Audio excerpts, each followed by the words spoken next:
Seigneur, mon Dieu. Et que ta gloire descende sur ces lieux, Seigneur.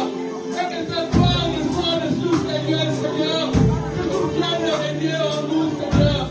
Que ta gloire, Seigneur, mon Dieu. Que tu règnes parmi nous. Que tu règnes parmi nous, Seigneur. Viens régner parmi nous, Seigneur. Viens régner parmi nous, Seigneur. Nous te voulons et nous te désirons. Nous te désirons plus que toute autre chose ici sur terre. Nous te désirons plus que toute autre chose ici sur terre. Que les choses de la vie, Seigneur, ne nous fassent pas perdre la meilleure des choses qui nous soit arrivée, qui est Jésus-Christ. Que nous ne perdions rien, Seigneur, mon Dieu. Que nous ne désirions rien d'autre plus que toi, Seigneur. Que nous te voulions, que nous te désirions, Seigneur. Que nous te désirions dans notre vie, Seigneur. Que tu sois le maître, Seigneur. Nous nous laissons devant de toi. Nous nous laissons devant de toi, Seigneur. Nous nous laissons devant de toi, Seigneur, mon Dieu. Viens complet tout vide, Seigneur. Viens arracher toutes les choses que tu n'as pas plantées en nous, Seigneur. Viens arracher. Viens déraciner, Seigneur, mon Dieu. Que toutes les semences que tu n'as pas plantées dans notre vie, Seigneur. Que ce soit déraciné, Seigneur. De manière à ce que nous ne vivions que par toi, Seigneur. De manière à ce que nous ne vivions que par toi, Seigneur. Et je voudrais bien que la chorale nous aide par une chanson de Madame Sinamaya Tallo. Je voudrais bien que la chorale nous aide à chanter Madame Sinamaya Tallo. Seigneur, mon Dieu, nous venons à toi, Seigneur. Nous venons à toi, Seigneur. Souvent, il faut qu'on a fait venir à l'eau. Souvent, il faut qu'on dit qu'on va venir à l'eau. Souvent, il faut qu'on dit qu'on va venir à l'eau. Souvent, il faut qu'on dit qu'on va venir à l'eau. Souvent, il faut qu'on va venir à l'eau. Comme il faut qu'on va venir à l'eau. Comme il dit qu'on va venir à la présence de l'eau, Seigneur. Il faut qu'on aille argile. Dieu n'est pas bien, Seigneur. Ça la vision est dans le lieu ici. Ça la maille au lieu ici, Seigneur. Ça la maille au lieu ici, Seigneur. Ça la maille au lieu ici, Seigneur. Ça la maille au lieu ici, Seigneur.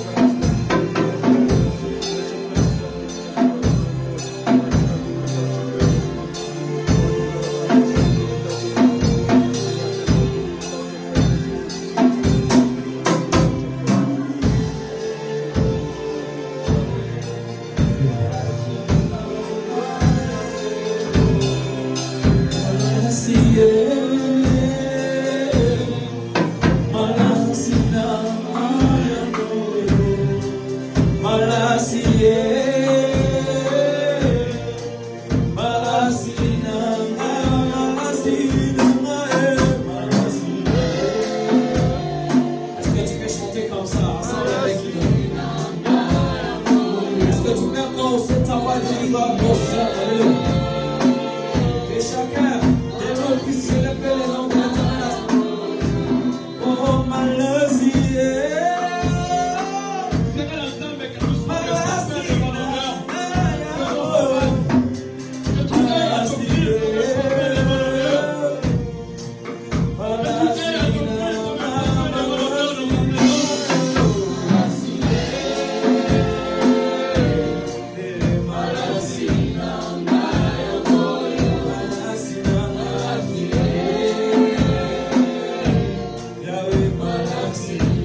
Amen, amen. Amen. Ah, ok.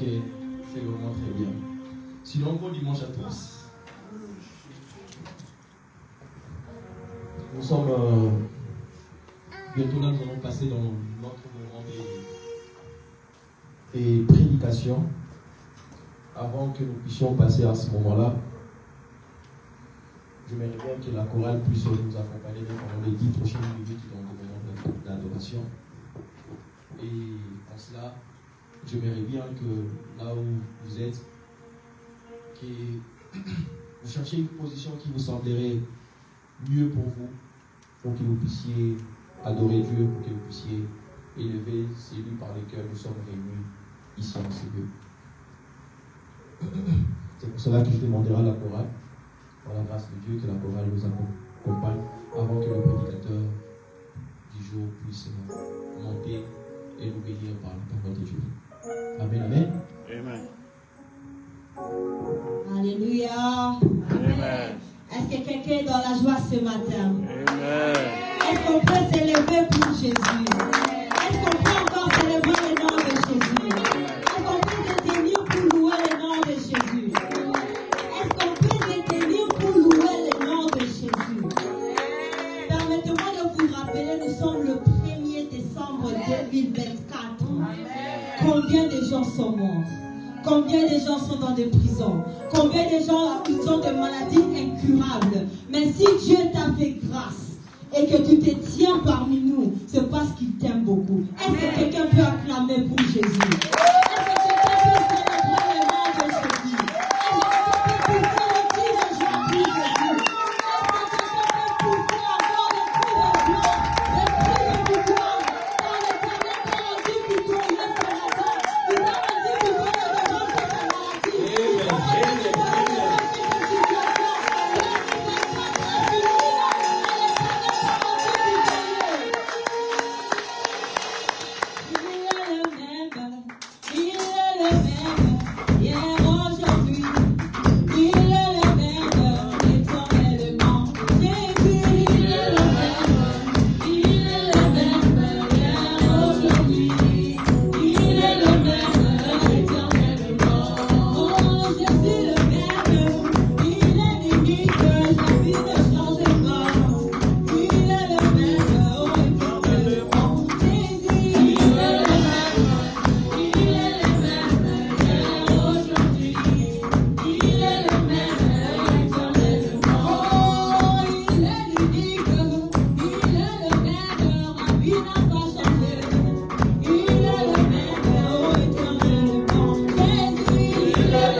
Amen.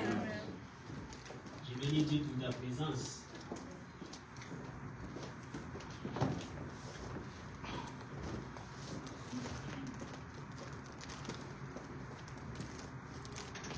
C'est toujours un privilège d'être dans la maison de Dieu, dans la présence du Seigneur. Parce que le Seigneur Dieu est notre Père, il nous fait toujours du bien. La Bible dit chaque matin, il nous révèle sa volonté. Amen. Et là, il nous révèle sa volonté dans ta vie ce matin. Il t'a donné la force. Il a renouvelé ta force. Nous allons lire la Bible dans le livre de Matthieu chapitre 2, qui est notre livre principal de l'enseignement. À partir du verset 1 jusqu'au 11e verset, nous lisons la Bible au nom de Jésus-Christ. Jésus étant né à Bethléem en Judée, au temps du roi Hérode. Voici des mages d'Orient arrivèrent à Jérusalem et dirent: où est le roi des Juifs qui vient de naître? Car nous avons vu son étoile en Orient et nous sommes venus pour l'adorer. Le roi Hérode, ayant appris cela, fit troubler et tout Jérusalem avec lui. Il assembla tous les principaux sacrificateurs et les scribes du peuple, et s'informa auprès d'eux autour de venir le Christ. Il lui dit à Bethléem en Judée, car voici ce qui a été écrit par le prophète. Et toi, Bethléem, cœur de Juda, tu ne sortes pas la moindre entre le principal ville de Juda, car de toi sortira le chef qui paîtra Israël, mon peuple. Alors Hérode fit appeler en secret le mage et s'enquit soigneusement auprès d'eux depuis combien de temps l'étoile brillait. Puis il les envoya à Bethléem en Juda, en Bethléem en disant: allez et prenez des informations exactes sur le petit enfant. Quand vous l'aurez trouvé, faites-le-moi savoir, afin que j'aille aussi moi-même l'adorer. Après avoir entendu le roi, ils partirent, et voici, l'étoile qu'ils avaient vue en Orient marchait devant eux jusqu'à ce qu'étant arrivé au-dessus du lieu où était le petit enfant, elle s'arrêta. Quand ils aperçurent l'étoile, ils furent saisis d'une très grande joie. Ils entrèrent dans la maison, virent le petit enfant avec Marie, sa mère, se prosternèrent et l'adorèrent. Ils ouvrirent ensuite leurs trésors et lui offrirent en présent de l'or, de l'argent et de la myrrhe. Amen. Amen. Que Dieu bénisse sa parole. Amen. Et que Dieu vous bénisse. Amen. Applaudissez pour la parole de Dieu. Acclamez pour la parole de Dieu. Alléluia. Amen. Nous bénissons le Seigneur, car il ne cesse de nous faire grâce chaque jour, tous les jours. Il manifeste sa bonté et il est toujours près de nous pour nous défendre, pour nous protéger contre les ennemis. Amen. Amen. Nous sommes déjà en train d'avancer avec cet enseignement sur la divinité de Jésus-Christ. Alléluia. J'espère que chaque personne est en train de comprendre à la manière dont il reçoit cela de la part de Dieu. Alléluia. Car Dieu a donné à chaque personne la capacité de comprendre sa parole. Alléluia. Parce que tu es enfant de Dieu, tu dois posséder cette capacité de saisir la pensée de Dieu. Alléluia. Parce que la pensée de Dieu, c'est notre nourriture. C'est la nourriture des enfants. Et nous avons expliqué la divinité comme étant Dieu lui-même. Et la divinité de Jésus-Christ signifie Dieu qui s'est manifesté dans l'homme. Ou encore Dieu qui s'est incarné dans l'homme. Alléluia. Et cela explique Jésus-Christ étant 100% Dieu et 100% homme. Alléluia. Alors nous ne voulons pas nous limiter seulement en disant Jésus-Christ 100% Dieu, Jésus-Christ 100% homme. Nous essayons d'entrer dans la profondeur, dans le détail des choses pour expliquer cette phrase, pour que ça soit une phrase correcte, une pensée correcte dans la tête des enfants de Dieu. Alléluia. Et nous avons essayé d'expliquer sur la divinité comme étant une définition. Nous avons posé quelques fondements. Il y a des vidéos, il faut aller suivre sur Facebook du pasteur. Ceux qui n'étaient pas là, il y a des vidéos, allez-y et suivez. Regardez encore l'enseignement de le début et vous aurez la meilleure compréhension des choses. Alléluia. Retenez ceci, notre nourriture, c'est la parole de Dieu. Et c'est la parole de Dieu qui nous rend forts. C'est la parole de Dieu qui nous permet de nous attacher à Christ, Jésus-Christ, qui est notre Seigneur Jésus-Christ. Alléluia. Et nous avons expliqué sur la prophétie sur la naissance de Jésus-Christ. Souvenez-vous, quand les mages sont arrivés à Jérusalem, ils ont rencontré le roi et ils ont dit que nous sommes venus chercher le roi des Juifs qui vient de naître. Et la Bible dit que ils ont dit car nous avons vu son étoile en Orient. Et nous sommes venus pour l'adorer. Donc les mages, ils ont vu l'étoile. Et nous avons expliqué sur l'étoile. Et les mages, ils ont vu l'étoile. Ils ont suivi l'étoile. Et ils sont venus en Jérusalem. Eux, ils cherchaient l'enfant pour qu'il puisse l'adorer. La Bible dit que le roi Hérode, ayant appris cela, il fut troublé et tout Jérusalem avec lui. Et la Bible dit que le roi Hérode, il a ensemblé les principaux sacrificateurs et les scribes du peuple. Pourquoi? Parce qu'ils ont la connaissance sur la loi de Dieu. Ils ont la connaissance sur des prophéties qui ont été établies chez le prophète. Ils ont la connaissance sur la dispensation des choses de Dieu. Et la Bible dit que non, ils ont fait des recherches. Maintenant, ils ont tombé sur le livre des Michée. Là où on parle, et toi. La Bible dit que non. La Bible dit que non, voici ce qui a été écrit par le prophète. Et toi, Bethléem, terre de Juda, tu ne certes pas la moindre entre les principales villes de Juda, car de toi sortira un chef qui pètera Israël. Alléluia. Et nous allons essayer d'aller dans le détail pour regarder quelles sont les prophéties qui ont été dites sur les petits enfants qui devaient naître. On a expliqué cela, on a donné beaucoup de versets bibliques, et cela nous a amené dans le livre de Genèse chapitre 49, là où on parle maintenant sur là où Jacob est en train de prophétiser sur ses enfants. Et quand Jacob prophétisait sur ses enfants, il est tombé sur Juda. Alors quand il parlait de Juda, la prophétie qui était liée à Juda, c'est une prophétie qui projetait l'avenir ou encore les choses à venir, qui parlait sur le Messie. Quand Jacob parlait de Juda, il parlait de Juda comme étant un roi. Alléluia. Il parlait de Juda comme étant une personne qui doit dominer sur ses frères. Parce que la Bible dit que non, le bâton de commandement ni le sceptre de souveraineté ne s'éloignera pas de Juda jusqu'à ce que vienne le Messie. Alléluia. Donc, cette prophétie, c'est ce qui centralise tout sur la venue de Jésus-Christ. Alléluia. Et ces choses ont été dites dans des siècles et siècles passés avant que Jésus-Christ puisse naître. Alléluia. Et nous avons vu cela dans le livre de Matthieu chapitre 1 à partir du verset 17, là où on dit que non, il y a eu 14 générations depuis Abraham jusqu'à David.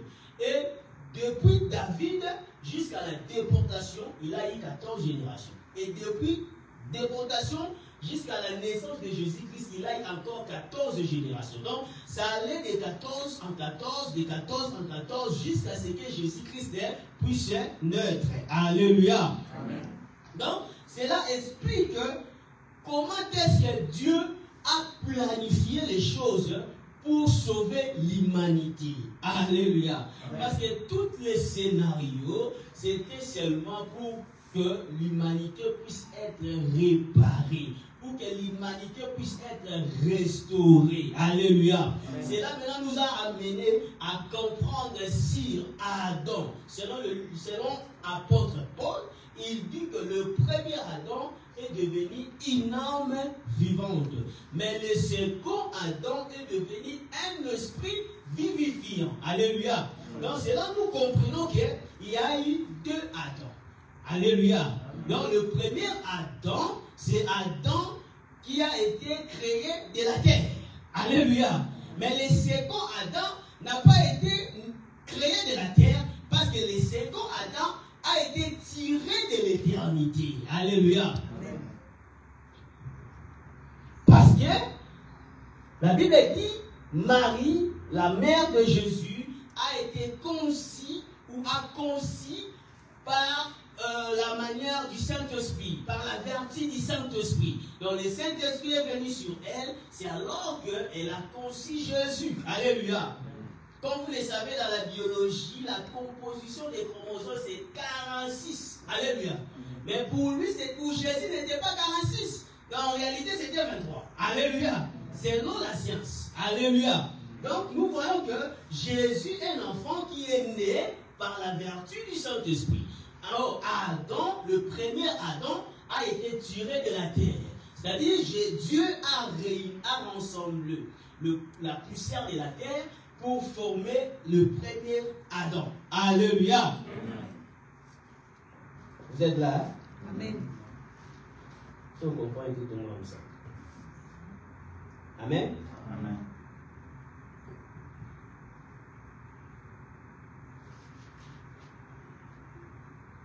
Et cela nous a amené à expliquer sur l'or. Alléluia. Parce que là, nous sommes maintenant dans l'or. On a commencé ça depuis la semaine passée. On a vu ça. Dans le livre de Matthieu, chapitre 2, le verset 11. La Bible dit, quand ils aperçurent l'étoile, ils furent saisis d'une grande joie.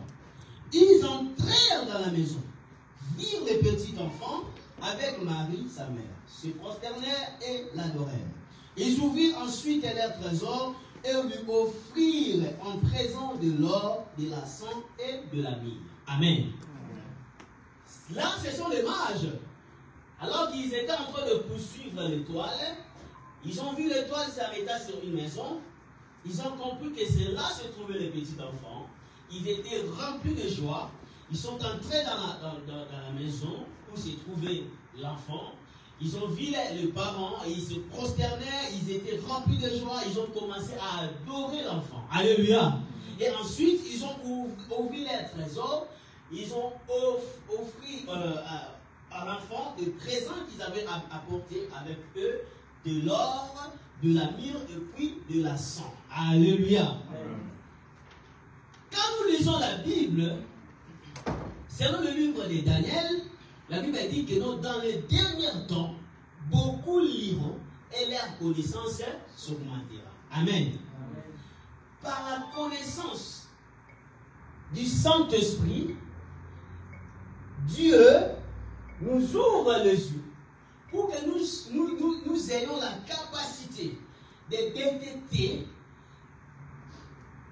la pensée cachée de Dieu. Alléluia. Parce que la Bible dit la gloire du roi, la gloire de Dieu, c'est de cacher les choses. Mais la gloire du roi, c'est de les révéler. Alléluia. Quand le mage présente de l'or, de la myrrhe et puis de l'encens, nous comprenons cela, que ce ne sont pas seulement des matériaux, mais ce sont des signes qui expliquent en réalité la grandeur de la personne. Alléluia. Et cela nous amène à entrer dans la profondeur pour voir qu'est-ce que l'or nous enseigne dans la pensée de Dieu? Alléluia. Et la première fois on parle de l'or, nous l'avons vu dans Genèse chapitre 2, là où on parle de l'or qui sortait du fleuve qui sortait en Éden. Le fleuve qui sortait en Éden avait un seul objectif d'arroser le jardin. Amen. Mais le fleuve ne pouvait pas arroser les jardins s'il ne se divise pas en 4 bras. Alléluia. C'est-à-dire, quand le fleuve se divise en 4 bras, il lui donne l'accès d'atteindre toute la surface du jardin, afin que les jardins puissent bien recevoir l'arrosement. Et c'est là, nous voyons que la Bible dit, le premier bras du fleuve s'appelait Hiddekel. Et c'est là où ça se trouvait l'or. Et la Bible dit, l'or de ce pays est pur. Ça veut dire, l'or là était l'or pur, l'or sans mélange. Alléluia. Et quand on parle de l'or, l'or représente la divinité. L'or représente la royauté. L'or représente la gloire. Alléluia. C'est pourquoi tout le roi, il portait des couronnes de gloire, des couronnes d'or plutôt, qui représentaient la gloire qu'ils possédaient en eux, ou encore la puissance qu'ils avaient en eux. Alléluia. C'est-à-dire, la couronne d'or, ou la couronne d'or sur la tête du roi représentait, ou encore faisait une distinction entre le roi et le peuple. Alléluia. Donc l'or représente la divinité, représente la royauté, représente aussi la gloire. Alléluia. C'est pourquoi la Bible dit, dans le lieu très saint, toutes les ustensiles étaient en or. Pourquoi? Parce que c'est là où Dieu habitait. Dieu n'était pas dans le lieu saint, mais Dieu était dans le lieu très saint, là où se trouvait l'arche de l'alliance. Alléluia. Et la Bible dit, l'arche de l'alliance était faite ou fabriquée par le bois d'acacia, mais couvert d'or de son intérieur et de son extérieur. Alléluia. Et l'or qui a été que l'arche de l'alliance a été couverte sur était l'or pur, n'était pas l'or avec le mélange. Alléluia. Parce que Dieu n'aime pas les mélanges. C'est pourquoi il a dit, je ne permettrai pas que les faits étrangers puissent entrer dans les lieux, dans le tabernacle. Alléluia. Donc, l'arche de l'alliance était couverte d'or qui représentait la divinité sur le corps. Parce que le bois, c'est la terre. Alléluia. Le bois, c'est le matériau fragile. C'est encore les matériaux périssables. C'est quelque chose qui prend fin. C'est quelque chose qui a une fin. Mais l'or n'a pas de limite. L'or n'a pas, en quelque sorte, n'est pas périssable comme le bois. Alléluia. Donc, quand on couvre l'arche par l'or, dans la pensée de Dieu, on est en train de nous expliquer qu'un corps devrait porter la gloire de Dieu. Alléluia. Donc, on est en train de nous expliquer un corps devrait porter la divinité de Dieu. Alléluia. Parce que le bois, c'est la chair. Alléluia. Mais l'or, c'est l'esprit. Alléluia. L'or, c'est la gloire. Ou encore la puissance. Ou encore la royauté. Alléluia. C'est pourquoi l'arche de l'alliance a été couverte de l'or, de l'intérieur et de son extérieur. Pour expliquer qu'un homme devait porter le corps de Dieu. Ou encore Dieu devait porter le corps de l'homme. Selon le livre des Hébreux, la Bible dit, il a voulu ni offrande, ni sacrifice, mais il m'a formé un corps. Alléluia. Donc Dieu, pour sauver l'humanité, il ne pouvait pas rester Dieu. Il fallait que Dieu puisse porter le corps de l'homme. Alléluia. Il fallait que Dieu puisse devenir une personne, venir habiter parmi les hommes, comme on dit, Emmanuel, Dieu parmi nous. Alléluia. Dieu est esprit. Un esprit, on ne le voit pas. Un esprit, on ne le touche pas. Un esprit, on ne peut pas le comprendre. Parce que c'est un esprit. Alléluia. Donc, pour que nous ayons la mesure ou la capacité de comprendre un esprit, l'esprit devait porter un corps. Alléluia. C'est pourquoi il est venu sous forme de la chair et il a porté le corps. Alléluia. Et ce corps, c'est ce que nous appelons Jésus. Alléluia. Donc Jésus-Christ, c'est lui l'esprit qui est venu habiter dans Jésus-Christ. Alléluia. C'est là où nous parlons de la divinité de Jésus-Christ. Alléluia. Vous comprenez?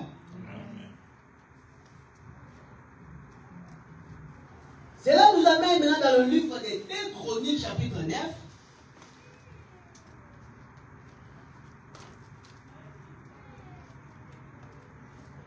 Des Chroniques, chapitre 9, le verset 18 et le verset 19. Nous lisons au nom de Jésus.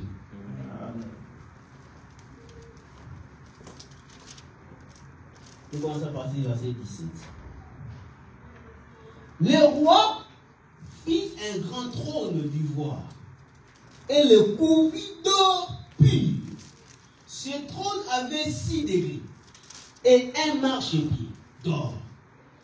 Attenant au trône, il y avait 2 bras de chaque côté du siège. 2 lions étaient près des bras et 12 lions sur les 6 degrés de part et d'autre. Il ne s'est rien fait de pareil pour aucun royaume. Amen. Amen. Alléluia. Amen. Ici, c'est le roi Salomon. Le roi Salomon, il a construit son trône. Alléluia. Mais ici, la Bible maintenant nous présente l'image du trône du roi Salomon. La Bible est en train de décrire comment est-ce que le trône de Salomon était. Alléluia. Et quand nous lisons maintenant, nous sommes en train de détecter la pensée cachée de Dieu dans ce paragraphe ou dans ce livre. Alléluia. Qu'est-ce que Dieu voulait nous dire? Qu'est-ce que Dieu voulait nous communiquer? Qu'est-ce que Dieu voulait que nous puissions saisir ou nous puissions retenir de cette pensée? Alléluia. Amen. Et la Bible dit le roi Salomon, quand il a fabriqué ou encore il a construit son trône, il a fait un seul marchepied et il a fait, le trône était de 6 degrés. Et tout le trône était couvert d'or. En commençant par les marchepieds. Alléluia. Amen. Les marchepieds étaient en or et le trône était en or. Mais quand il construit le trône, il commence par les marchepieds et il va faire 6 degrés. C'est-à-dire, premier degré, deuxième degré, troisième, quatrième, cinquième et 6. Et tous les degrés étaient en or. Alléluia. Mais il va placer son trône au niveau 7. C'est-à-dire, quand vous montez sur les escaliers, non? Vous montez premier escalier, deuxième, troisième, quatrième, cinquième escalier, sixième escalier. Et quand vous terminez les 6 escaliers, la partie d'ici là, c'est là où nous appelons la partie 7e. C'est là où il a placé son trône. Alléluia. Amen. Mais tout était en or. Tout était en or. Donc nous comprenons que quand Salomon est en train de construire des trônes, Salomon était en train de nous projeter les trônes de Dieu sur la terre. Alléluia. Il était en train de représenter les trônes de Dieu. Donc il était en train de nous donner la représentative du trône de Dieu sur la terre. Alléluia. Amen. Et la Bible dit que non, il va placer sur chaque degré un lion de 2 côtés. C'est-à-dire du côté gauche et du côté droite. Quand il y avait 6 degrés, il place 6 lions du côté gauche, 6 lions du côté droite. Les lions étaient en or. Alléluia. Et cela fait au total du nombre de 12 lions qui étaient sur chaque degré. Alléluia. Et sur là où était le trône du roi, il va placer 2 lions. Et les lions étaient en or. C'est-à-dire un lion à gauche, un lion à droite. Alléluia. Ne soyez pas bouleversés sur les degrés. Ne soyez pas bouleversés sur les lions. Mais soyez concentrés pour détecter la pensée de Dieu. Alléluia. Parce que ce sont des langages. Alléluia. Ce sont des codes. Et nous essayons d'expliquer cela pour que nous, l'Église, nous soyons en mesure de comprendre le langage de Dieu. Alléluia. Parce que notre salut dépend que de la parole de Dieu. Alléluia. Les trônes avaient les marchepieds. Et nous avions dit que les marchepieds, ça représente la terre. Alléluia. Comme nous chantons que Namanzé Boutoye parle toujours que le ciel est au trône, la terre est au marchepied. Donc, les marchepieds, ça représente la terre. Pourquoi ça représente la terre? Parce que la terre, quand Dieu veut créer l'homme, c'est de la terre qu'il va utiliser afin de pouvoir former l'homme. Alléluia. Vous voyez ça? C'est de la terre qu'il va utiliser afin de pouvoir former l'homme. Et la terre a été toujours, je pense, au diagonale du ciel. Alléluia. C'est-à-dire que non, le ciel, c'est là où Dieu habite. Et la terre, c'est là où Dieu visite. Alléluia. Oh, Dieu ne peut pas visiter la terre s'il n'y a pas l'homme. Donc Dieu visite la terre parce qu'il y a l'homme. Alléluia. C'est ce que vous voyez dans le livre dans le jardin d'Éden. C'est-à-dire que Dieu descendait sur la terre pour parler avec qui? Avec l'homme. Alléluia. Or, pour que Dieu puisse parler avec l'homme, Dieu va premièrement former l'homme de la terre. Alléluia. Parce que la terre, c'est là où l'homme a été tué. Alléluia. Et Salomon va maintenant projeter le trône avec le marchepied.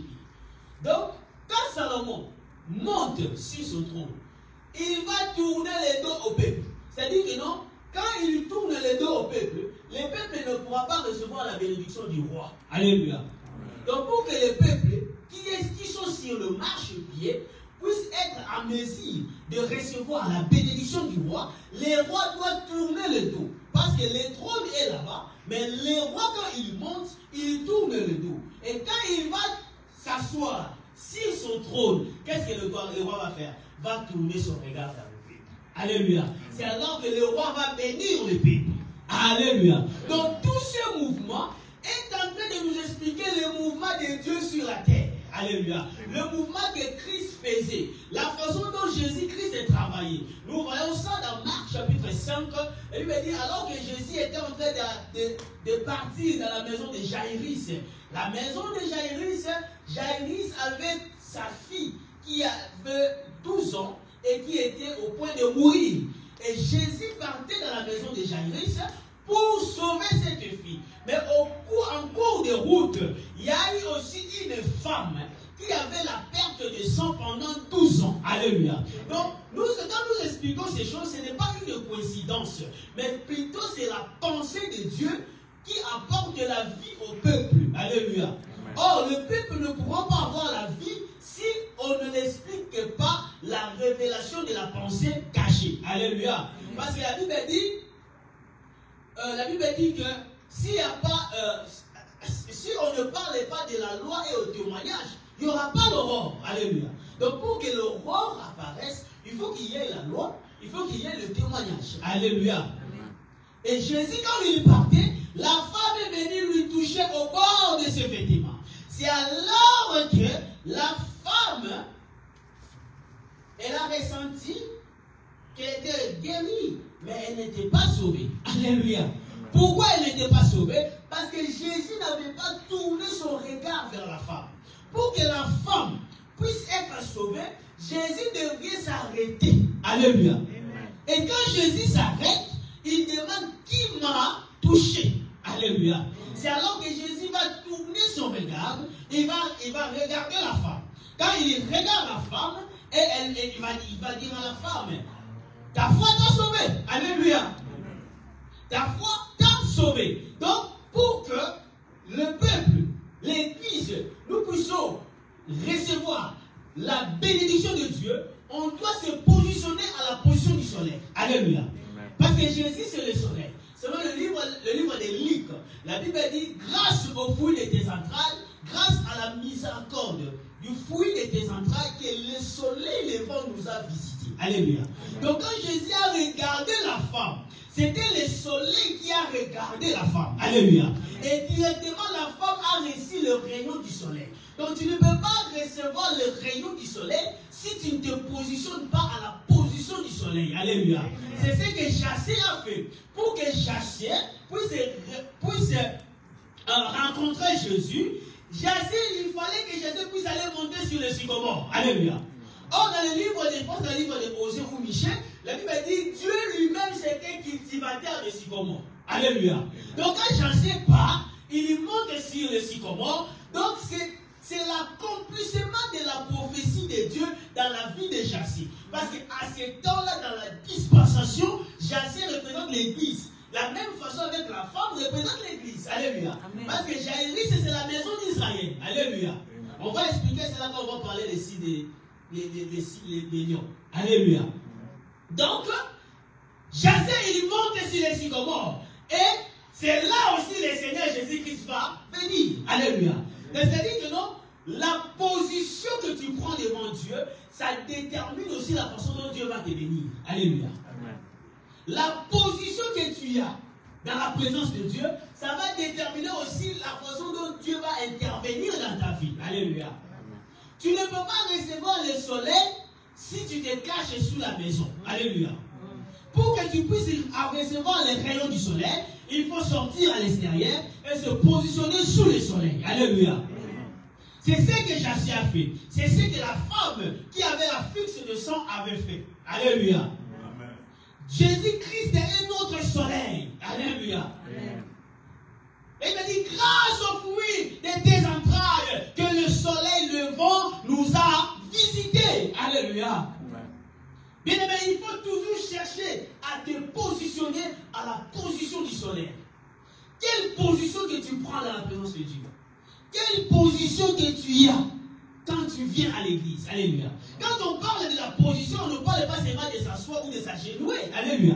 La position, en quelque sorte, c'est la disposition du cœur. Alléluia. Amen. Parce que la Bible dit c'est de l'abondance du cœur que la bouche parle. Alléluia. Amen. Jésus est en train de dire, vous les pharisiens, vous prenez soin de l'extérieur de la coupe, mais vous oubliez votre intérieur. Alléluia. Donc la position, c'est aussi notre intérieur. C'est-à-dire notre inside. Alléluia. Donc ce qui est à l'intérieur de nous, c'est ça notre position à l'égard de Dieu. Alléluia. Amen. Voyez ça? Alléluia. Amen.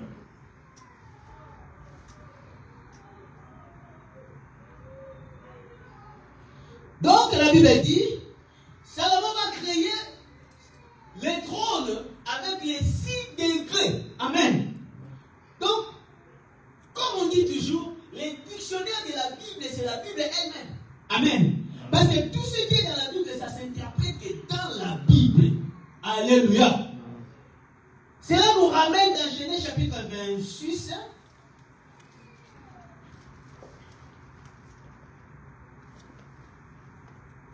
Genèse chapitre 26. Genèse chapitre 1 plutôt. Genèse chapitre 1. Verset 26, verset 28.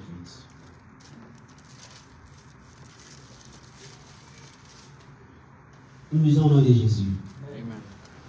Puis Dieu dit, faisons l'homme à notre image, selon notre ressemblance, et qu'il domine sur le poisson de la mer, sur les oiseaux du ciel, sur le bétail, sur toute la terre, et sur tous les reptiles qui rampent sur la terre. Dieu créa l'homme à son image. Il le créa à l'image de Dieu. Il créa l'homme et la femme. Dieu le bénit, et Dieu leur dit, soyez féconds, multipliez, remplissez la terre et la suggestisez, et dominez sur le poisson de la mer, sur les oiseaux du ciel, et sur tout animal qui se met sur la terre. Alléluia. Amen. Le verset 31. Dieu vit que tout ce qu'il avait fait, et Dieu vit tout ce qu'il avait fait. Et voici, cela était très bon. Ainsi, il y eut un soir, il y eut un matin, ce fut le 6e jour. Amen. Amen. Et nous avons dit que quand Salomon a créé son trône, En quelque sorte, il était en train de projeter le trône de Dieu sur la terre. Alléluia. Donc, ce que Salomon a fait, c'était des images. Amen. Et ces images ont des explications. Alléluia.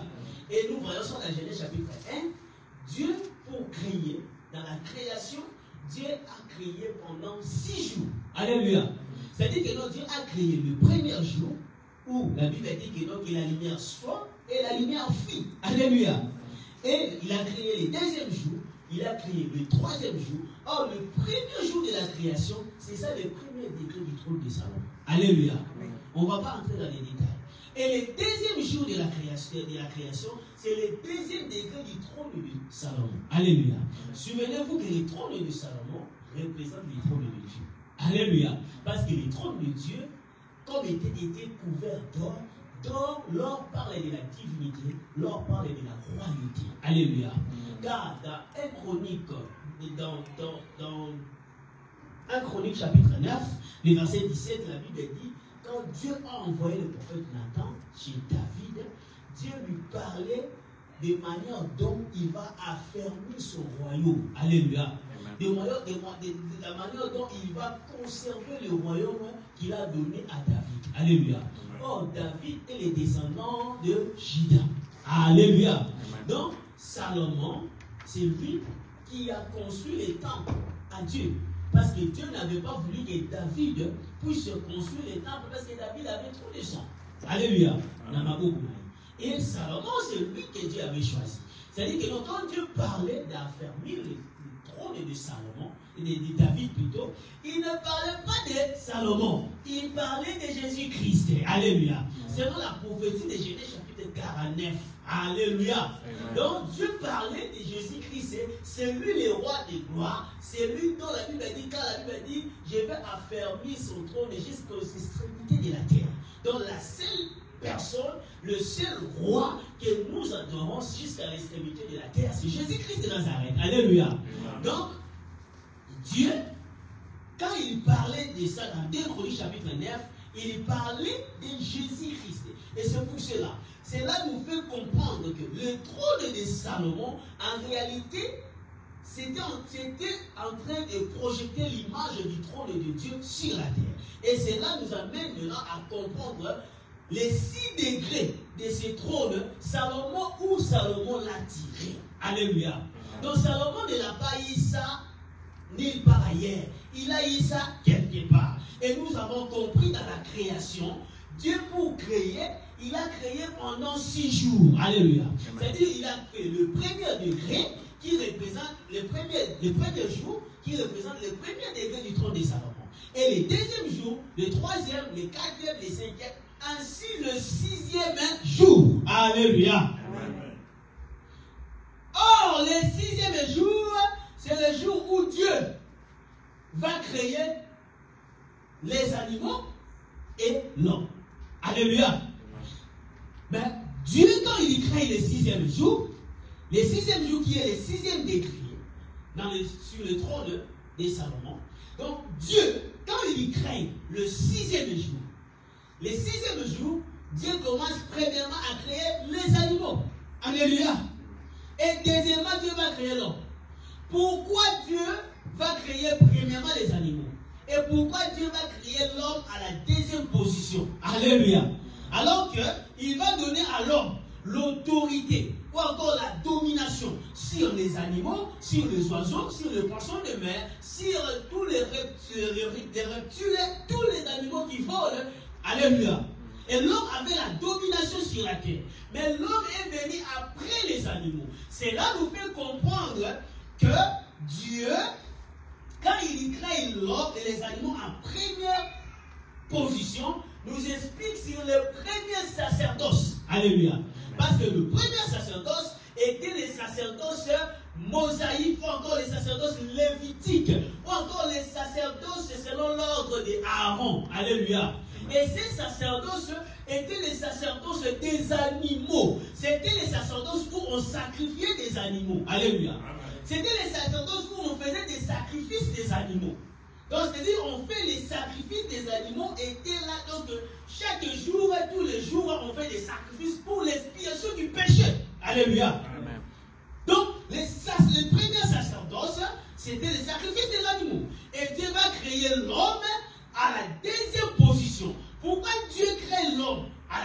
position ici, dans la pensée de Dieu, ou prophétiquement parlant, quand Dieu crée l'homme à la deuxième position, il est en train de nous expliquer sur la deuxième dispensation, ou qui est la dispensation, qui est la seconde alliance, qui est la dispensation selon l'ordre de Melchisedec. Alléluia. Or, quand on parle de la Melchisedec, on voit la grâce. Alléluia. On voit Jésus-Christ. Alléluia. C'est-à-dire que c'était un sacerdoce qui ne demandait pas les sacrifices des animaux, mais plutôt un sacrifice qui demandait la mort de quelqu'un. Alléluia. Qui demandait la mort d'un homme. Pas n'importe quel homme. Alléluia. Mais l'homme qui incarnait en lui l'Esprit de Dieu. L'homme qui incarnait en lui la divinité de Dieu. Alléluia. Selon Éphésiens chapitre 7, il a voulu ni offrande ni sacrifice, mais il m'a formé un corps. Alléluia. Donc le corps là, c'était le corps de Dieu lui-même. Donc Dieu va se sacrifier pour l'humanité. Alléluia. Colossiens chapitre 2, le verset 17.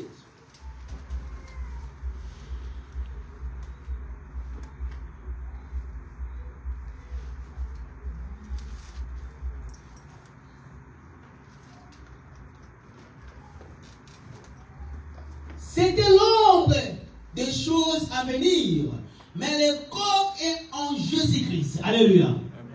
C'était l'ombre des choses à venir. Comme vous le savez, la réalité marche toujours avec son ombre.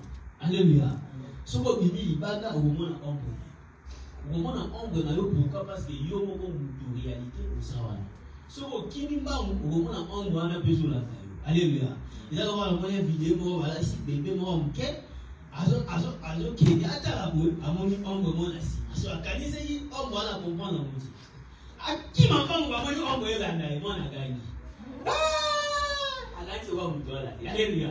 En réalité c'était son ombre. C'est-à-dire que non, l'ombre ozalala wana place yo mutu pe ozali. C'est-à-dire que non, quand on nous parle de l'ombre, ça veut dire parce qu'il y a eu un corps. Or le corps c'est Jésus-Christ. Alléluia. Alléluia.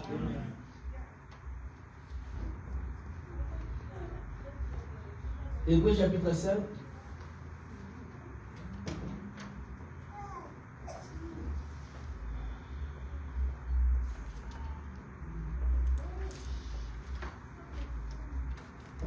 À partir du verset 5 et du verset 6, nous lisons le nom de Jésus.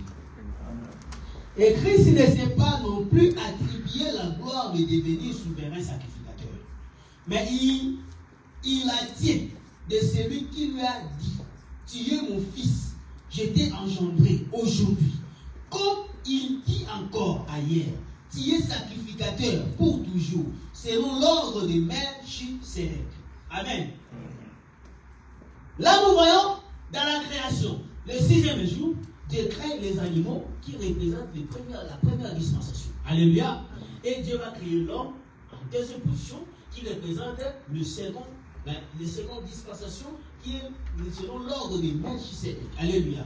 Ici, c'est dans le livre de Hébreux, nous dit clair que Jésus-Christ, il est souverain, sacrificateur. Alléluia. Or, si Jésus-Christ est souverain, sacrificateur, et Jésus-Christ est en même temps un roi. Alléluia. Mais là, pourquoi Jésus-Christ doit être en même temps le roi et souverain sacrificateur? Parce que la Bible est claire que Marie était de la descendance de Lévi. Alléluia. Lévi était le troisième fils de Jacob et Léa. Lévi, c'est pourquoi Marie a été de parenté avec Élisabeth. Élisabeth était la femme de Zacharie. Zacharie était sacrificateur. Alléluia. Donc ils étaient tous de la descendance de Lévi. C'est-à-dire qu'ils étaient de la famille des sacrificateurs. Alléluia. Et Joseph, le mari de Marie de Magdala, était de la descendance de Juda. Alléluia. Ou encore de David. Là où résidait le bâton de commandement. Ou encore les sceptres de souveraineté. Alléluia. C'est pourquoi on appelle Jésus-Christ roi Et on lui appelle aussi souverain sacrificateur. Alléluia. Pourquoi? Parce qu'il fait partie des deux familles. Il fait partie de la famille de Judas, selon la lignée de Joseph. Alléluia. Qui était le père de Jésus-Christ dans la chair. Alléluia. Et il fait partie de la lignée de Lévi, selon sa mère. Alléluia. Donc il prend les deux côtés. Il est roi. Il est souverain sacrificateur. Alléluia. C'est clair. Amen. Et la Bible dit, il va prendre 12 lions. 6 à gauche, 6 à droite. Alléluia. Et les 6 de tous les deux côtés fait le total de 12 lions qui étaient aussi en or. Et les 12 lions, on parle de ces choses presque tous les jours ici. Donc les 12 lions ici, que ça ne vous complique même pas, parce que ce sont des images. Alléluia. Et ces images est en train de nous faire comprendre sur un nom. Or, dans la Bible, il n'y a eu qu'un seul homme qui a eu 12 fils. Et il s'appelle Jacob. Alléluia. Donc, maintenant, regardez. Je veux vous amener maintenant à comprendre. Jacob, nous l'avons expliqué comme étant le fleuve qui est sorti de Judée, qui s'est divisé en 4 parts, parce que Jacob avait 4 femmes. Et la manière dont Jacob s'est exprimé dans l'humanité, il s'est exprimé à travers les 4 femmes, et à travers les 4 femmes, il a eu 12 fils. Et de la même façon, le fleuve qui sortait de terre s'est divisé en 4 bras pour arroser les jardins. Alléluia. C'est-à-dire que non, les 12 fils de Jacob, c'est Jacob. Alléluia. Donc, quand on regarde Israël, on voit les 12 fils de Jacob. Alléluia. Et c'est la façon dont Dieu s'est exprimé dans l'humanité. Selon le livre de Jean, la Bible dit Jésus-Christ, quand il parle à la femme samaritaine, a dit c'est sur le qui Dieu ne va pas aussi dans la maille. Parce que là, il y a une maille. Ce qui n'a pas su, ça va couler en toi jusqu'à l'éternité. Alléluia. C'est-à-dire que Jésus-Christ est dans le fleuve où il est en karaté. C'est là où j'explique donc le fleuve qui sortait dans le jardin d'Éden, ça représente la parole de Dieu. Alléluia.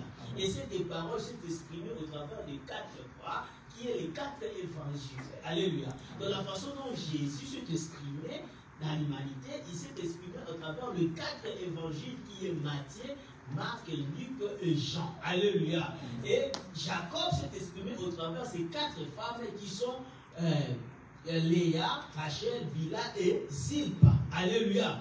Donc, maintenant, Jacob a eu 12 fils et Jésus-Christ aussi, quand il vient, il a eu combien de Jacob? 12. Alléluia. Donc, les 12 lions qui étaient sur le 6 degrés du trône de Salomon étaient en train de représenter 2 peuples. C'est pourquoi on l'a positionné 6 à gauche, 6 à droite. Alléluia. Or, le souverain sacrificateur, avant d'entrer dans les tabernacles, il portait sur lui la pierre d'onyx. Or, sur la pierre d'onyx étaient écrits les 12 noms de fils d'Israël qui étaient 6 à gauche et 6 à droite. Alléluia. C'est-à-dire quand les souverains sacrificateurs entraient dans les tabernacles avec la pierre d'onyx, donc c'est là qui signifie que le souverain sacrificateur entrait avec tout Israël dans les tabernacles. Alléluia. Donc les 12 lions, ça représente 2 peuples. Le premier peuple, c'est Israël, qui est les 12 fils de Jacob. Alléluia. Et le deuxième peuple, c'est l'Église. Alléluia. Qui est les 12 apôtres que Jésus-Christ avait avec lui. Alléluia. Donc, quand on parle de 12 apôtres, on parle de l'Église. Parce que l'Église, c'est là où l'Église a été née. Alléluia. Dans Actes des Apôtres, chapitre 1, après l'ascension de Jésus, c'est alors que l'Esprit Saint est venu. Alléluia. Quand le Saint-Esprit est venu, les apôtres n'avaient plus peur. Parce que Jésus-Christ leur avait dit, ne vous éloignez pas de Jérusalem jusqu'à ce que l'Esprit vienne. Alléluia. Quand l'Esprit vous enseignera, l'Esprit va vous aider, l'Esprit va vous consoler, l'Esprit va vous dire quoi faire. Alléluia. Quand le Saint-Esprit est venu, c'est alors que les apôtres qui étaient sur le 12 décret du trône de Salomon, qui était en or, c'était en train d'exprimer deux peuples, qui est l'ombre et la réalité. Dans l'ombre, nous voyons les 12 tribus d'Israël, et dans la réalité, nous voyons l'Église. Alléluia. Or, l'Église, c'est là est représentée par les 12 apôtres. Amen. Amen. Amen. Alléluia. Et représenté par les 12 apôtres, c'est là que nous avons dit par quand Jésus-Christ partait dans la maison de Jaïrus. Ça nous présente deux peuples. La femme qui avait la maladie de 12 ans et la fille qui souffrait, qui avait aussi l'âge de 12 ans. Vous pensez que c'est en vain qu'on parle de ça? Non, parce que ce sont des pensées cachées de Dieu, la façon dont Dieu a voulu expliquer les choses à l'humanité, à la façon dont Dieu a voulu présenter. Donc, présenter sa pensée à l'humanité pour que nous puissions les comprendre et que nous soyons sauvés. Alléluia. Amen. Parce que l'objectif est que nous puissions être sauvés. Amen. Amen. Donc, la femme qui avait les 12, qui souffrait pendant 12 ans, ça représente l'Église. Pourquoi? Parce que l'Église, le sang, c'est l'impureté. Alléluia. Et nous, les païens, en Israël, on était considérés comme des impurs. Amen. C'est-à-dire, on était considérés comme des impurs. Pourquoi? Parce qu'on n'avait pas la loi de Moïse. Alléluia. Israël avait la loi de Moïse. C'est la loi de Moïse qui faisait leur force. C'est la loi de Moïse qui démontrait qu'ils ont Dieu. Ils ont le vrai Dieu avec eux. Parce que la loi de Moïse, c'est Dieu lui-même. Alléluia. Et Jésus, quand il est venu, il a dit clair, je ne suis pas venu pour qu'est-ce qu'il a dit? Je suis venu pour le brebis perdu d'Israël. Amen. C'est ce que la Bible dit. Jésus a dit clair, je suis venu pour le brebis perdu d'Israël. Quand Jésus partait, il n'avait pas en tête cette femme qui avait la perte de sang pendant 12 ans. Jésus avait une seule destination, c'est d'aller dans la maison de Jaïrus. Alléluia. Amen. Jésus avait une seule mission d'aller dans la maison de Jaïrus. Mais en cours de route, Dieu a ouvert une brèche. Alléluia. C'est dans le livre des Romains, la Bible a dit, vous qui étiez des oliviers sauvages, mais on vous a hanté de l'olivier naturel. Alléluia. Donc on était des oliviers sauvages, on était des impurs, parce qu'on n'avait pas la loi de Moïse, parce qu'on n'avait pas l'arche de l'alliance. Alléluia. Amen. Mais Dieu a ouvert une brèche pour nous faire entrer ou encore entrer dans la réalité. Alléluia. Et maintenant, quand la femme va toucher Jésus, Jésus va tourner le dos à Israël. Il va regarder la femme. Alléluia. Amen. Jésus a tourné le dos. Donc quand Jésus tourne le dos, c'est le soleil qui change la forme. C'est-à-dire Israël n'a plus la lumière. Alléluia. C'est la femme maintenant qui a la lumière du soleil. Alléluia. On sait que femme, c'est l'Église. Amen. C'est pourquoi en ce temps, nous parlons du temps de la grâce. Parce que nous parlons du temps de la grâce, c'est parce que le soleil est à notre côté. Dieu a tourné son regard vers nous. Et nous avons la possibilité ou la capacité de recevoir la lumière du soleil. Alléluia. Amen. Vous voyez ça?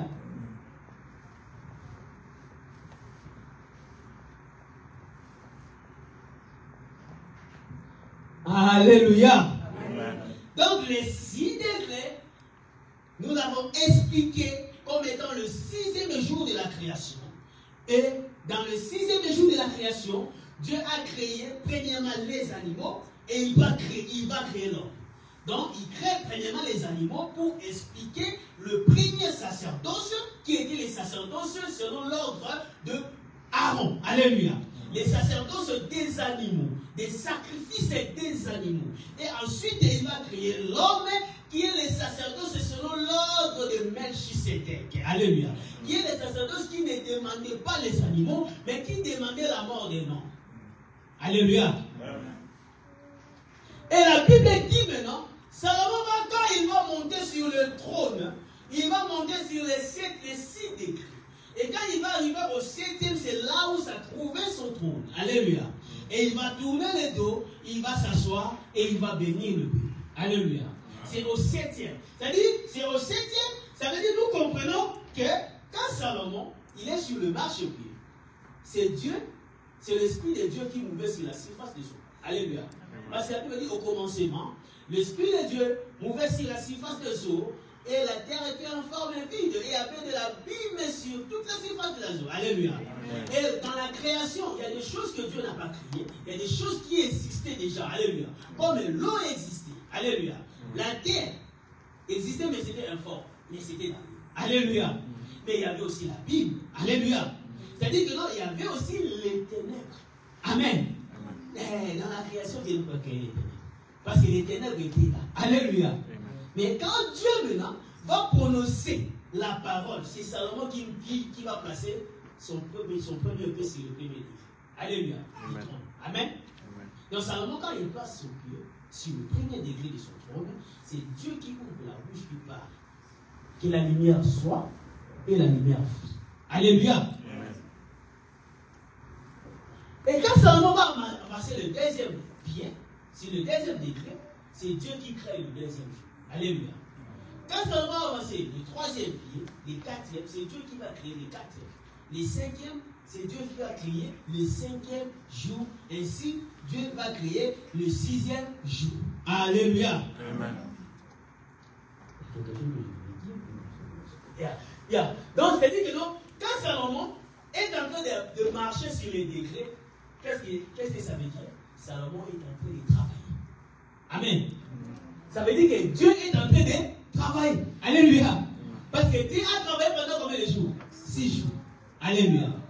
Et Salomon, quand il va arriver sur son trône, il va s'asseoir. Cela représente le 5e jour. Alléluia. Parce que Salomon va se reposer sur son trône. Amen. Alléluia. Amen. Or, Dieu va travailler le premier jour, le deuxième, le troisième, le quatrième, le cinquième, le 6e jour. Dieu s'arrête de travailler. C'est le 7e jour, maintenant Dieu va se reposer. Alléluia. Donc le 7e jour représente le trône de Dieu. Alléluia. Qui est le trône de Salomon. Alléluia. Donc le 7e jour nous explique sur le repos. Parce que Dieu va se reposer au 7e jour. Le chiffre 7, c'est le chiffre de la perfection. Amen. Ou encore c'est le chiffre du repos. Parce que c'est le repos. Dieu va prendre le repos. Dieu va s'asseoir maintenant sur son trône. Il va s'asseoir sur son trône et il va dire hein, tout ce que je créais est. Alléluia. Amen. Disons ça. Donc, Dieu après qu'on va dire, nous sommes dans les âmes, alors nous sommes dans ma compagnie à peine avant de quitter. Alléluia. Pour que Dieu parle, ouvre encore sa bouche et puisse dire que tout ce que je créais est bon. C'est-à-dire, nous avons matin à 6 degrés d'ailleurs. Quand la fourmi a tourné, maintenant il commence à regarder ce qu'il a créé. Alléluia. Amen. Comment tu vas dire que tout ce que tu as fait est bon si tu n'as pas le temps de l'observer? Alléluia. Pas encore de l'étudier. C'est-à-dire, Nzambe a commis la 7e degré. Avant, maintenant, avant au tabac, a étudié, a tenu les défauts, a montré que les défauts, il s'est dit. Alléluia. A tenu que nous, ça sera qui? Et ça va bien, qui tombe. Amen. C'est alors que Dieu va dire tout ce que je créais est bon. Amen. Là, c'est Salomon qui est assis sur son trône. Il est en train maintenant de regarder le peuple. Alléluia. Dans le chiffre 7, représente les repos, représente aussi la perfection de Dieu. Alléluia. Amen. Genèse chapitre 2. C'est verset 1, le 3e verset. Nous allons regarder ici. Ainsi firent achever le ciel et la terre, et toutes les armes, toute l'air armée. Dieu acheva au 7e jour son œuvre qu'il avait faite. Et il se reposa au 7e jour de toute son œuvre qu'il avait faite. Dieu bénit le septième jour et il le sanctifia. Parce qu'en ce jour, il se reposa de toute son œuvre qu'il avait créée en la faisant. Amen. Amen.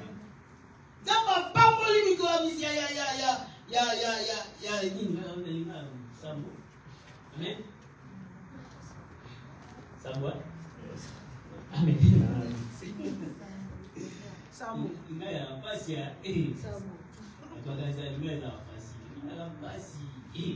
Alléluia.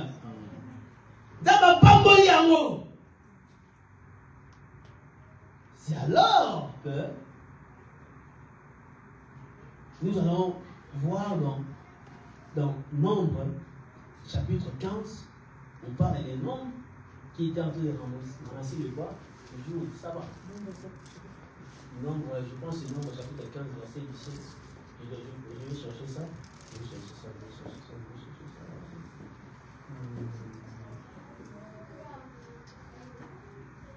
Et à Nombre, chapitre 15, verset 33 au verset 36e. Donc là, on lui a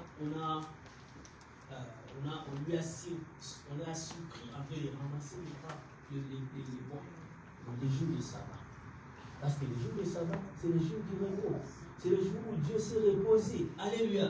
C'est le jour où Dieu n'a pas dit, Dieu ne voulait pas travailler. Dieu a fini de travailler. C'est le jour où Salomon est monté, il est arrivé sur son trône. Donc il ne pouvait pas travailler encore. Alléluia. Et Dieu a fait bénir les jours du septième jour. On a surpris l'homme en train de ramasser les bois. Les bois plutôt. Qu'est-ce qui s'est passé? Il l'a lapidé en dehors de la vie. Alléluia. Ça aussi, ce sont d'autres profondeurs qu'on peut expliquer. Mais on ne va pas aller à la profondeur. Alléluia. Amen. Et nous voyons ça aussi dans la loi de Moïse, dans le livre d'Exode, chapitre 23. Lisons ça et pour notre terminer ici. Exode chapitre 23. Et non, Exode chapitre 16, le verset 23. Et jusqu'au verset 31. Exode chapitre 16, le verset 23 jusqu'au verset 31. Je lis ça rapidement au nom de Jésus. Et Moïse leur dit, c'est ce que l'Éternel a ordonné. Demain et le jour du repos, les sabbats, consacrez à l'Éternel, faites cuire ce que vous avez à faire. Cuire. Faites bouillir ce que vous avez à faire bouillir. Et mettez en réserve jusqu'au matin tout ce qui restera. Ils les laissèrent jusqu'au matin, comme Moïse l'avait ordonné. Cela ne devint point infect. Et il ne s'y mit point de verre. Moïse dit, mangez-les aujourd'hui, car c'est le jour du sabbat, au jour où vous n'en trouverez point dans la capane. Pendant 6 jours, vous en ramasserez. Écoutez bien, pendant combien de jours? 6 jours. Vous en ramasserez. Mais le 7e jour, qui est le sabbat, il n'y aura point. Le 7e jour, quelques-uns du peuple sortirent pour en ramasser. Et ils en trouvèrent point. Voilà, Téti. Alléluia. Téti. Alléluia. Alléluia. Alors l'Éternel dit à Moïse, jusqu'à quand refuserez-vous d'observer mes commandements et mes lois? Jusqu'à quand tu vas refuser la parole de Dieu? Alléluia. Amen. Considérez que l'Éternel vous a donné les sabbats. C'est pourquoi il vous donne au 6e jour de la nourriture pour 2 jours.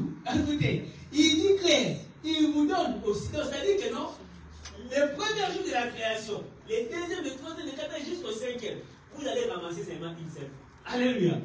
Mais le 6e jour, il faut que vous ramassez pour 2 jours. Et pour le 6e jour, et pour le 7e jour. Alléluia. Amen. Alléluia. Amen. Alléluia. Donc, et pour le 6e jour, et pour le 7e jour. Et c'est là maintenant nous parlons de 10 sacerdoces. Alléluia. Alléluia. Amen. Et le peuple se reposa le 7e jour. Alléluia. La Bible dit que le peuple se reposa le 7e jour. La maison d'Israël donna à cette nourriture le nom de manne. Elle ressemblait à de la graine de coriandre. Elle était blanche et avait le goût d'un gâteau au miel. Amen.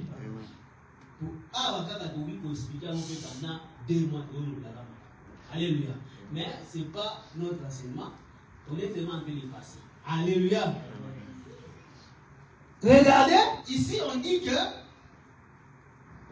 Moïse a dit ici, pour le Gotha, pendant 6 jours, pour organiser la nourriture, la manne. Mais le 6e jour, il faut que vous puissiez ramasser le tout. C'est que vous allez manger le 6e jour, et c'est que vous allez manger le 7e jour. Alléluia. Pourquoi? Parce que le 7e jour, la manne ne tombait pas. C'était le jour où Dieu n'a pas travaillé. C'était le jour où Dieu s'est reposé. C'était le jour que Dieu a consacré pour lui. Alléluia. Donc c'est le jour de Dieu. Alléluia. Donc c'est le jour que Dieu a consacré pour lui. Donc il a dit, vous allez ramasser le double. Et pour le 6e jour, et pour le 7e jour. Alléluia. Malgré il y a eu le téti. Oh, le 7e jour, par contre, on va ramasser, il était pour le 7e jour, il y a le coup. Alléluia. C'est pourquoi l'église, nous devons apprendre à conserver notre oui. Amen. Parce que le mari, le pou, va venir au temps où nous ne nous attendons pas. Alléluia. C'est-à-dire le mari va seulement venir comme ça. Mais si tu n'avais pas conservé ton huile et que tu dis que non, oh, laisse-moi aller pour chercher à acheter encore l'huile. Le temps où tu vas sortir pour aller chercher l'huile, c'est le temps que le mari va venir. Alléluia. C'est ce que ces gens ont fait. On leur a dit, il faut que vous puissiez ramasser le double pour aujourd'hui et pour demain. Mais eux, ils ont ramassé que pour aujourd'hui. Mais ils n'ont pas pensé au demain. Alléluia. L'église, il faut que nous soyons à mesure de penser au demain. Alléluia. Penser au demain du sens de conserver ton huile. Du sens de rester attaché à Jésus-Christ. Alléluia. Du sens de marcher selon la pensée divine ou la pensée de Dieu. Alléluia. Du sens de rester attaché à la loi de Dieu. Ne laissez pas la distraction traverser vos veines. Mais laissez que le Saint-Esprit prenne le contrôle de vous. Alléluia. Quand le Saint-Esprit a contrôle de vous, c'est le Saint-Esprit qui va vous permettre de prendre soin de demain. Alléluia. Parce que Jésus a dit ne pensez pas pour demain, ne vous regrettez pas pour demain. Parce que demain prendra soin elle-même. Demain ne prendra soin elle-même que si et seulement si demain est contrôlé par le Saint-Esprit. Alléluia. Amen.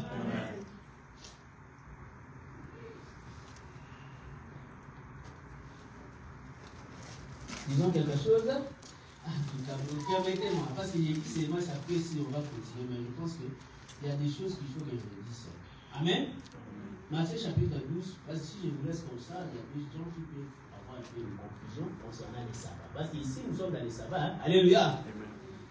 Mais dans les sabbats, sous la divinité de Jésus. Alléluia. Amen. Parce que tout ça, ça parle de Jésus-Christ. Alléluia. Amen. Regardez maintenant Matthieu chapitre 12 pour comprendre la divinité de Jésus. Matthieu chapitre 12, verset 4 à 8. La Bible dit, comme il entra dans la maison de David et mangea le pain de proposition qui ne lui était pas permis de manger, non plus qu'à ceux qui étaient avec lui. N'était pas permis à qui de manger? À Jésus-Christ. Non plus à ceux qui étaient avec lui, qui? Les apôtres et les disciples. Alléluia. Qui était réservé aux sacrificateurs saints. Alléluia. Où n'avez-vous pas lu dans la loi que le jour du sabbat, les sacrificateurs violaient les sabbats dans les temples sans se rendre coupables? Là, c'est là Jésus qui parle. Alléluia. Or, je vous le dis, il y a ici quelque chose de plus grand que les temples. Amen. Quelque chose de plus grand que les temples. Quelque chose de plus grand que les temples. Et Jésus, quand il parlait, il faisait allusion à qui? À lui-même. Alléluia. C'est-à-dire qu'il dit que non, moi, je suis plus grand que les temples que vous êtes en train de parler. Alléluia. Mais il dit, si vous saviez ce que signifie, je prends plaisir. Il dit maintenant, quand il dit maintenant, si vous saviez ce que signifie, je prends plaisir, il se positionne en tant que Dieu. Amen. Là, il parle comme un Dieu. Parce que j'ai dit ici que non, Dieu dans l'éternité, quand Dieu a commencé à créer, le Fils était avec Dieu. Alléluia. Selon le livre de Colossiens, la Bible dit Dieu a créé tout par lui et pour lui. Et tout existe pour lui. Alléluia. Donc ça veut dire que non, quand Dieu était en train de créer, Jésus-Christ était là. Là, Jésus était le Fils. Alléluia. Mais le Fils, là, le Père. Alléluia. Maintenant, quand le Père va faire son entrée dans les temps, le Père doit devenir le Fils. Alléluia. Quand le Père devient le Fils, ça veut dire que l'Esprit va habiter dans le Fils. Alléluia. Ça veut dire que l'Esprit est dans le Fils. C'est là que nous parlons de l'Esprit qui est le Père lui-même. Alléluia. La chair qui est le Fils. Or, la chair et le Fils, c'est la même personne. L'Esprit et la chair, c'est la même personne. Alléluia. Parce que l'Esprit, pour travailler, il a besoin de la chair. Alléluia. Alléluia. Tu dois supporter, moi, je ne peux pas se perdre. Alléluia. Jésus a dit, si vous saviez ce que signifie, je prends plaisir à la miséricorde et non au sacrifice, vous n'auriez pas condamné les innocents. Car le Fils de l'homme est maître du sabbat. Alléluia. Qui est le maître du sabbat? Le Fils de l'homme. Alléluia. C'est-à-dire, parce qu'il est le maître du sabbat, il peut faire tout ce qu'il veut le jour du sabbat. Parce qu'il ne t'a pas permis de travailler le jour du sabbat, ni de faire le miracle. Alléluia. Jésus, il a mangé le pain de proposition le jour du sabbat. Il a guéri des malades le jour du sabbat. Et il a eu le problème sérieux concernant le jour du sabbat avec le pharisien, les sadducéens, avec les sacrificateurs. Alléluia. Parce que selon eux, il était en train de faire quoi? De briser la loi de Moïse. Alléluia. Parce que selon la loi, on ne peut pas travailler le jour du sabbat. Amen. Le jour du sabbat, c'est le 7e jour. Or, aujourd'hui, quand on dit le jour du sabbat, c'est quel jour? Alléluia. Le jour du sabbat, c'est le samedi. Dimanche, ce n'est pas le jour du sabbat. Alléluia. Dimanche, c'est le premier jour de la création. Alléluia. Mais ce sont des jours qui ont été imposés par les rois, par la loi romaine. Alléluia. Et on va expliquer, on va continuer avec ça. Et la semaine prochaine. Et que Dieu vous bénisse. Amen.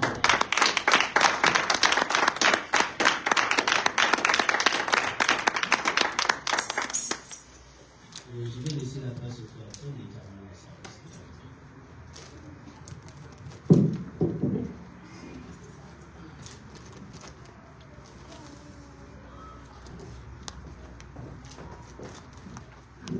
Amen, amen. Amen.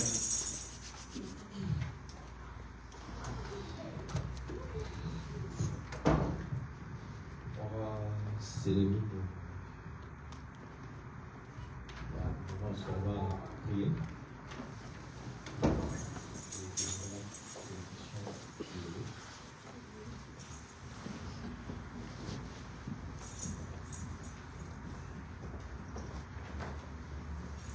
On va juste prier pendant 5 minutes.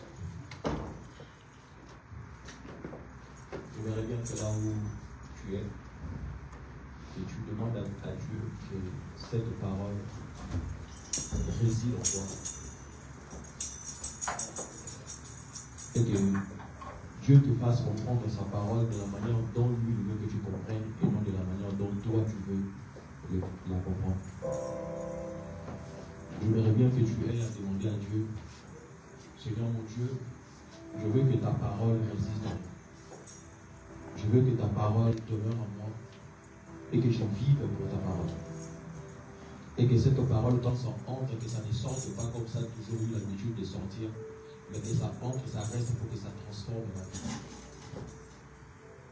Comme le pasteur a toujours dit, que dans toutes les choses que nous avons eu à prêcher, que les prédicateurs ont eu à dire ici, il y a toujours quelque chose pour une personne. Nous avons écouté la parole de Dieu, mais je crois bien que parmi nous, une personne a eu à écouter aussi la voix de Dieu. Et j'ose croire que dans le passé, j'ai eu à dire, la parole de Dieu c'est pour tout le monde, mais la voix de Dieu, elle est unique et elle est personnelle. La voix de Dieu, c'est ce que Dieu t'a dit aujourd'hui. C'est pour cela que j'aimerais bien, je ne sais pas ce que Dieu t'a dit aujourd'hui, mais ce que tu as eu à retenir aujourd'hui, que tu aies à dire à Dieu que ces choses-là restent et que tu arrives à les pratiquer. Que tu arrives à vivre pour ce que toi tu as écouté. Que tu arrives à écouter sur ce que Dieu a eu à te parler en ces jours. J'aimerais bien que tu élèves ta voix là où tu es par les noms puissants, Seigneur Jésus-Christ. Seigneur mon Dieu, nous venons à toi, Seigneur. Nous avons écouté ta parole. Nous avons écouté ta parole et nous venons dans ta présence, Seigneur. Fais grâce, Seigneur mon Dieu, que ce que nous avons pu écouter aujourd'hui, Seigneur, demeure en nous. Ce que nous avons pu écouter aujourd'hui, Seigneur mon Dieu, venons de toi, puisse transformer nos vies, Seigneur. Que nous nous approchons de toi, Seigneur. Que ce que nous avons appris aujourd'hui, que ce que nous avons écouté aujourd'hui, Seigneur mon Dieu, crée en nous le désir de te vouloir encore plus. Crée en nous l'envie de vouloir à chaque fois nous approcher de toi. Que ce que nous avons pu écouter aujourd'hui, Seigneur mon Dieu, crée une autre façon de pouvoir comprendre ta face, de pouvoir comprendre ta personne, Seigneur. J'aimerais bien, Seigneur mon Dieu, que tu aies à planter ce que toi tu veux dans nos cœurs, Seigneur, de manière à ce que ce que nous allons comprendre viendra directement de toi, Seigneur. De manière à ce que ce que nous allons comprendre, ce que nous allons savoir, nous serons sûrs et certains, Seigneur mon Dieu, que ça vient de toi. Que tu viennes planter, Seigneur, ta sémence. Et que ta sémence, Seigneur mon Dieu, puisse donner des fruits dans notre vie. Fais grâce, Seigneur mon Dieu. Je ne sais pas ce que chacun de nous a eu à écouter aujourd'hui. Mais j'aimerais bien que tout ce dont vous avez pu écouter aujourd'hui puisse donner des fruits par les noms puissants du Seigneur Jésus-Christ. Que nous soyons des personnes transformées par la parole de Dieu. Que nous soyons des personnes transformées par la parole de Dieu. Que cette parole ait à créer la transformation dans la vie des gens. Que nous désirions réellement le Dieu que nous sommes en train de chercher en ces jours. Seigneur mon Dieu, que ton peuple est là. Fais grâce que ton peuple, Seigneur mon Dieu, vienne et se rapproche encore une fois plus de toi. Fais grâce que ton peuple, Seigneur mon Dieu, il désire jour et nuit, Seigneur. Que cette parole, Seigneur mon Dieu, crée une transformation dans la vie de chacun de nous ici en ces lieux par les noms puissants du Seigneur Jésus-Christ. Que chacun de nous, Seigneur, puisse ramener chez lui à la maison cette révélation qu'il a reçue de toi en ces jours par les noms puissants du Seigneur Jésus-Christ. Amen. Amen.